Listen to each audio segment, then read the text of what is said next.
I've been hunting since I was 15. I grew up in a small town in northern Michigan, and it's just something everyone did. Mostly deer, sometimes elk if we went far enough. But the deeper you go into the woods, the stranger it gets. That's something I never really believed until last October. It was one of those late season mornings, crisp and quiet, where even the birds seem hesitant to break the silence. I was out in the Huron-Manistee National Forest, a few miles off the beaten trail, just beyond where the DNR usually patrolled. I liked it that way. Peaceful, no people. Just me and the forest. About 2 hours in, I stumbled across something odd. At first, I thought it was a buck, partially buried in a patch of soft dirt, just the antlers sticking out, like someone had tossed a trophy away. The ground around it looked disturbed, like it had been dug up and loosely covered again.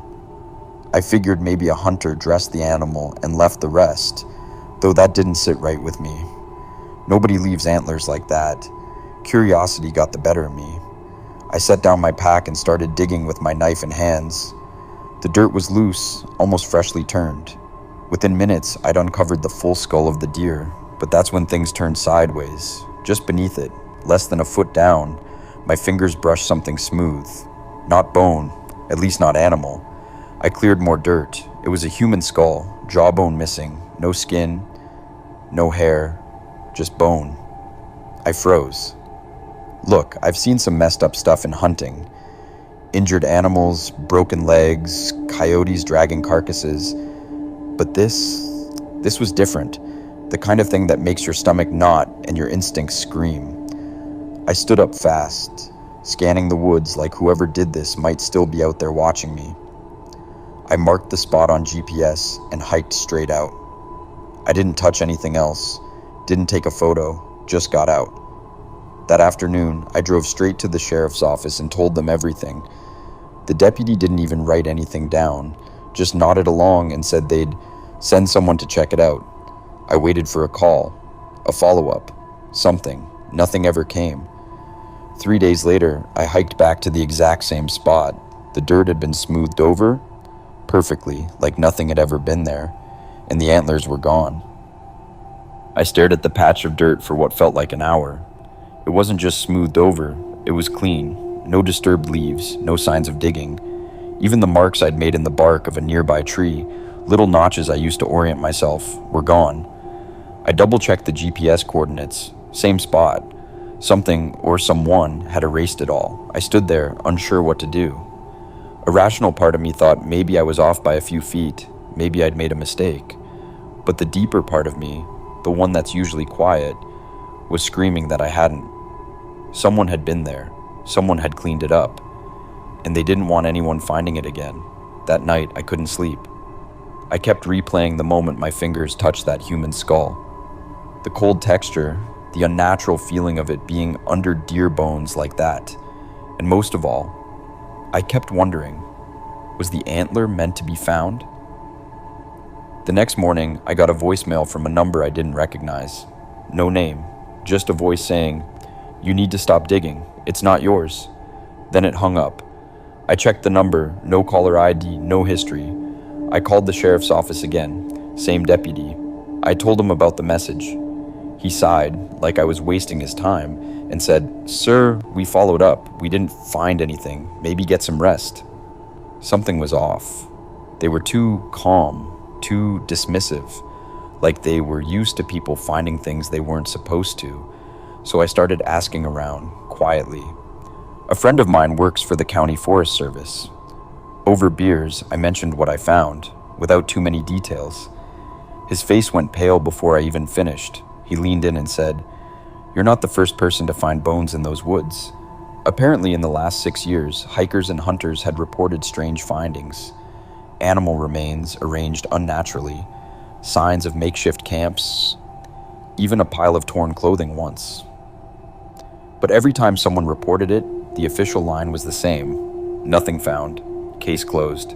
He lowered his voice and said, "There are places in those woods you're not supposed to go, not because it's dangerous, but because it belongs to someone." I asked who. He just shook his head. Nobody knows. But when people go digging, things happen. That night, I got another message. This time it was a photo. It was my truck, parked in my driveway, taken from across the street. I didn't sleep at all that night. I sat in my living room with the lights off, shotgun across my lap, phone in hand.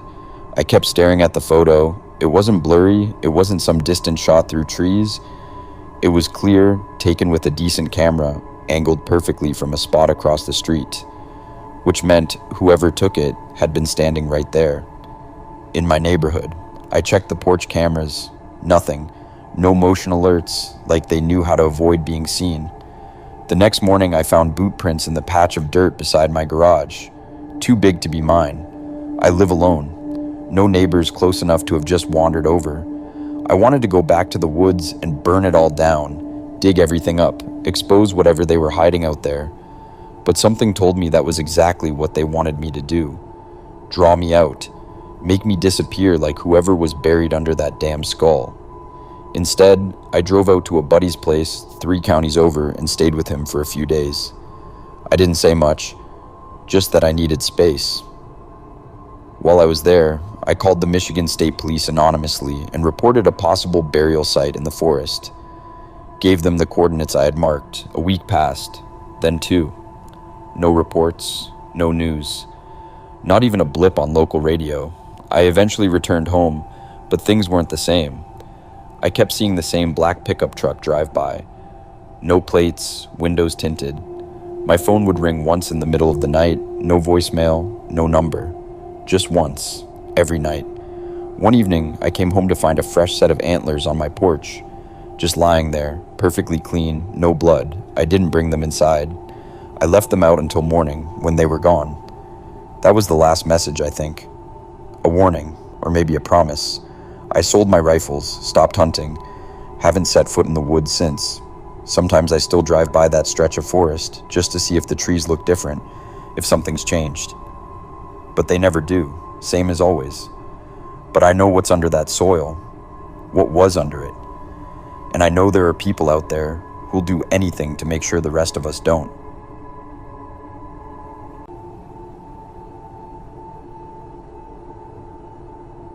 Growing up, my parents had a cabin in northern Minnesota near a quiet, glassy lake surrounded by forest.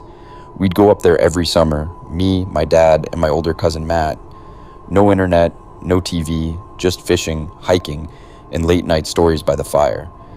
It was one of the few places that felt untouched by the outside world, peaceful, almost sacred in a way. That summer, I was 19. Matt had just turned 23. It was the first time we'd gone up there without our parents. We packed beer, junk food, and a couple fishing rods ready for a lazy week away from everything. Just 2 guys, no plans, no responsibilities. The cabin sat near the shore on the eastern side of the lake. From the dock, you could see all the way across to the opposite tree line. No buildings, no trails, just forest. Or so we thought. The first couple nights were normal. We grilled steaks, floated in the lake, and stayed up too late talking about life and women and dumb stories from college. On the 3rd night, just as we were winding down, Matt noticed something odd across the lake. "Hey," he said, pointing. "It's Ying. That a fire?" I looked out and saw it too.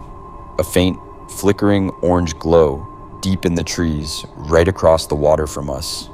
It wasn't bright enough to be a big campfire, more like a lantern or someone trying to keep a small flame going. But it was definitely there. "That's weird," I muttered. "There's no campsite over there." We stood on the dock for a while, watching it. No movement, no sounds, just the slow, rhythmic shimmer of firelight. Eventually we shrugged it off. Maybe some hikers got lost and decided to make camp. Still, we were a little uneasy, but not enough to pack it in. We went to bed. The next morning, the fire was gone. No smoke, no trace. We even took the canoe across to check it out, but all we found were trees and moss and silence. But the night after that, the fire was back. Same spot, same quiet glow, only this time, there was something next to it. A shape, upright, unmoving. It didn't wave, didn't turn, just stood there, watching. We watched that figure for at least 10 minutes that night, trying to convince ourselves it was just a person, a camper, maybe a solo hiker. but something about the way it stood, so still, so rigid, made it feel off. Even from across the lake, the posture didn't look right. It was too upright, too deliberate. No shifting weight, no stretch, no movement at all. Matt grabbed the binoculars we used for bird watching. After a few seconds, he said, "I can't tell what it is. It's just standing there, facing the water." "Can you see its face?" He didn't answer for a moment. Then he muttered, "No, I don't think it has one." I laughed, not because it was funny, but because I didn't want to be scared. I took the binoculars from him, and yeah, it was hard to describe. It looked like a person in shape. 2 legs, 2 arms, but the head looked wrong, like it was tilted slightly forward, as if it was listening or waiting. Eventually, we went back inside. We didn't sleep much. Every creak outside made me flinch, and I could tell Matt was wide awake too, even though neither of us said a word.